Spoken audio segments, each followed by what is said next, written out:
Vladimir Putin Russia అధినేతగా కంటే ముందు దేశం కోసం ప్రాణాలివ్వడానికి కూడా వెనకాడని ఒక గూఢచారి.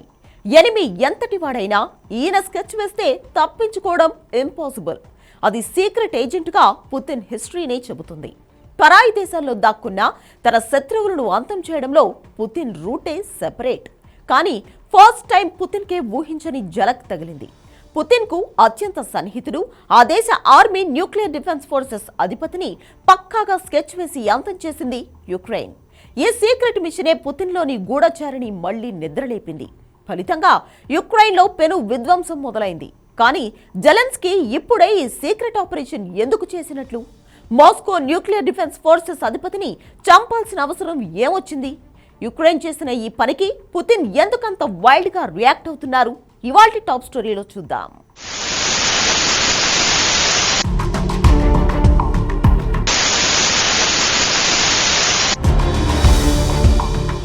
2022 ఫిబ్రవరి 24 యుక్రెయిన్ పై రష్యా విరుచుకుపడిన రోజు. దానికి కొద్ది రోజుల ముందు రష్యా నుంచి వచ్చిన ఓ కీలక ప్రకటన ప్రపంచాన్ని ఆశ్చర్యపరిచింది. యుక్రెయిన్లో అమెరికా బయో వెపన్స్ కు సంబంధించిన ల్యాబ్ నిర్మిస్తుంది అన్నది ఆ ప్రకటన సారాంశం. ఆ ప్రకటన చేసింది రష్యా ఆర్మీలోనే అత్యంత కీలక వ్యక్తుల్లో ఒకరు. పేరు Igor Kirillov. Russia army nuclear defence forces అధిపతి లెఫ్టినెంట్ జనరల్. అన్నింటికీ మించి పుతిన్ కు అత్యంత నమ్మకస్తుడు. కీవ్లో అమెరికా జీవాయుధాల ప్రయోగశాలను నిర్మిస్తోందన్న ప్రకటనతో ఇగోర్ పశ్చిమ దేశాలకు ప్రధాన శత్రువు అయ్యాడు. ఇది జరిగి దాదాపు 3 సంవత్సరాలు పూర్తవుతోంది. కట్ చేస్తే ఇప్పుడు యుక్రెయిన్ ఇగోర్ కిరిల్లోవ్ పై అవే ఆరోపణలు చేసింది. తమ దేశంపై రసాయన ఆయుధాలు ప్రయోగించేలా ఆదేశించారంది. ఈ ఆరోపణల్లో కీవ్ ఎక్కడా ఇగోర్ పేరు ప్రస్తావించలేదు. కానీ అది జరిగిన 24 గంటల్లోనే ఇగోర్ కిరిల్లోవ్ బాంబు దాడిలో మరణించాడు. ఎలక్ట్రిక్ స్కూటర్లో అమర్చిన బాంబు పేలడంతో ఇగోర్తో పాటు ఆయన సహచరుడు ప్రాణాలు కోల్పోయారు. ఇక్కడే యుక్రెయిన్ కుట్ర బయటపడింది.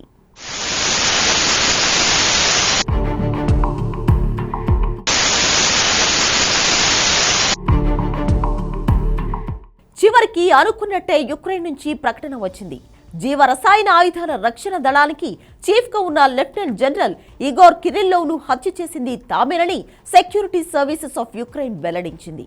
2022 ఫిబ్రవరిలో రష్యా యుక్రెయిన్ పై చేసిన సైనిక ఆపరేషన్లోనే ఇగోర్ నిషేధిత రసాయనాలను ఉపయోగించినట్లు యుక్రెయిన్ సెక్యూరిటీ సర్వీసెస్ డిసెంబర్ 16న ఆరోపణలు చేసింది.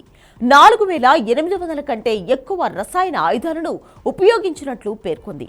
ముఖ్యంగా K1 అటాకింగ్ గ్రెనేడ్లను వాడినట్లు స్పష్టం చేసింది. ఇది జరిగిన 24 గంటల్లోనే ఇగోర్ బాంబు దాడిలో ప్రాణాలు కోల్పోయారు. క్రెమ్లిన్ కు కిలోమీటర్ దూరంలో ఉన్న రియాజాన్స్కీ ప్రాస్పెక్ట్ లో కిరిల్లోవ్ ఉంటారు. ఇది తెలుసుకున్న శత్రువులు ఆయన ఉండే అపార్ట్మెంటు సమీపంలో ఓ ఎలక్ట్రిక్ స్కూటర్లో 300 గ్రాముల పేలుడు పదార్థాలను ఎలక్ట్రిక్ స్కూటర్లోనే అమర్చారు. ఇగోర్ బయటకు వచ్చిన సమయంలో రిమోట్ సాయంతో పేల్చేశారు. ఈ దాడిలో కిరిల్లోవ్తో పాటు అతని సహాయకుడు కూడా మరణించాడు.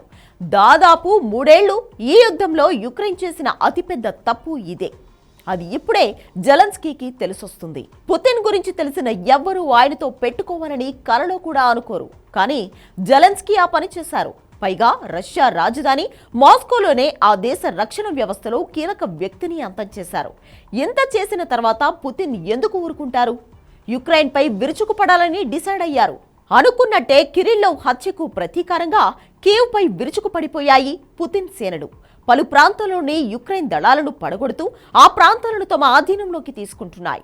ఈ విషయాన్ని Ukraine top commander Oleksandr సిర్స్కీ Zelensky ప్రభుత్వానికి నివేదించారు. పైగా ఈ దాడుల కోసం ఉత్తర కొరియా సైనికులని రంగంలోకి దించినట్లు వివరించారు. ప్రధానంగా కుర్ద్స్ ప్రాంతంలో రష్యా సేనలు తీవ్రమైన దాడులు చేస్తున్నాయని, అత్యంత వేగంగా తూర్పు డొనెట్స్క్ ప్రాంతంలోనూ భీకర దాడులు చేస్తున్నాయని సిర్స్కీ పేర్కొన్నారు.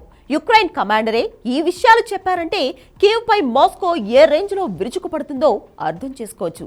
అందుకే పుతిన్తో పెట్టుకోవద్దనేది. నిజానికి ఇప్పుడు విరుచుకుపడుతున్న కుర్ద్స్ ప్రాంతం రష్యా భూభాగంలోనిదే. ఈ ప్రాంతంలోకి యుక్రెయిన్ బలగాలు ఆగస్టులోనే చొరబడ్డాయి. కానీ ఆ తర్వాత కుర్ద్స్లో యుక్రెయిన్ ఆటలు సాగలేదు. ఫలితంగా యుక్రెయిన్ నియంత్రణలో ఉన్న కుర్స్క్లోని 40% భూభాగం తిరిగి మాస్కో వశమైంది. ఇప్పుడు ఇగోర్ కిరిల్లవ్ హత్యకు ప్రతీకారంగా యాక్షన్ మార్చడంతో కుర్స్క్ త్వరలో పూర్తిగా రష్యా ఆధీనంలోకి వస్తుందని రక్షణ నిపుణులు చెబుతున్నారు. మరోవైపు యుక్రెయిన్ ఉక్కు పరిశ్రమ కోసం కోకింగ్ బొగ్గును ఉత్పత్తి చేసే కొలేరీ ప్రదేశమైన పోక్రోవ్స్క్తో పాటు హనివ్కా అనే గ్రామాన్ని సైతం తమ బలగాలు స్వాధీనం చేసుకున్నాయని రష్యా రక్షణ మంత్రిత్వ శాఖ పేర్కొంది. రష్యా దూకుడు చూస్తుంటే త్వరలోనే యుద్ధం ముగియడం ఖాయం అనే అంచనాలు వెలువడుతున్నాయి. ఇప్పటికే పవర్ఫుల్ మిసైళ్లను యుక్రెయిన్పై సంధిస్తున్న మాస్కో ఈ దూకుడు మరింత పెంచబోతున్నట్లు కనిపిస్తోంది. ఒక్క ముక్కలో ఇగోర్ కిరిల్లవ్ హత్య యుక్రెయిన్ రష్యా యుద్ధాన్ని ఎండ్ గేమ్ గా మార్చేసింది. ఇదే వార్ జోన్లో పుతిన్ మార్క్ విధ్వంసం అంటే.